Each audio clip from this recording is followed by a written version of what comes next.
నమస్తే, welcome to number 1 news. నేను హాసిని. ఈ నెల 11వ తేదీన తెలంగాణలో జరిగిన స్థానిక సంస్థల ఎన్నికల్లో కోదాడ మున్సిపాలిటీని కాంగ్రెస్ పార్టీ కైవసం చేసుకుంది.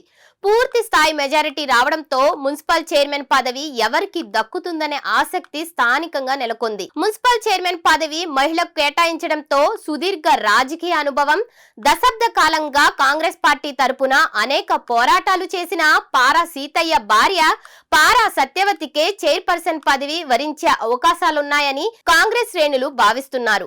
ఎన్ని కష్టాలు వచ్చినా కాంగ్రెస్ పార్టీకి అండగా ఉంటూ కోదాడలో కాంగ్రెస్ పార్టీ బలోపేతానికి విశేష కృషి చేసిన పారా సీతయ్య భార్య పారా సత్యవతికి మున్సిపల్ చైర్పర్సన్ పదవి ఇవ్వడం ద్వారా కష్టపడిన కార్యకర్తలను, నాయకులను పార్టీ అధిష్టానం గుర్తిస్తుందని, పారా సత్యవతి బీసీ మహిళ కావడంతో వెనుకబడిన వర్గాలకు కాంగ్రెస్ అధిక ప్రాధాన్యత ఇస్తుందన్న పేరు ప్రజల్లో వస్తుందని కాంగ్రెస్ నాయకులు భావిస్తున్నారు. కనుక బీసీ నాయకుడు, మున్నూరు కాపు సామాజిక వర్గానికి చెందిన వ్యక్తి, కాంగ్రెస్ పార్టీకి అత్యంత నమ్మకస్తుడైన పారా సీతయ్య భార్య పారా సత్యవతికి చైర్పర్సన్ పదవి ఇవ్వడం సమంజసమని స్థానిక ప్రజలు, కాంగ్రెస్ పార్టీ నాయకులు, కార్యకర్తలు చెబుతున్నారు. మరిన్ని లేటెస్ట్ అప్డేట్స్ కోసం చూస్తూనే ఉండండి నెంబర్ 1 న్యూస్. సామాన్యుడి చేతిలో సామాజిక అస్త్రం.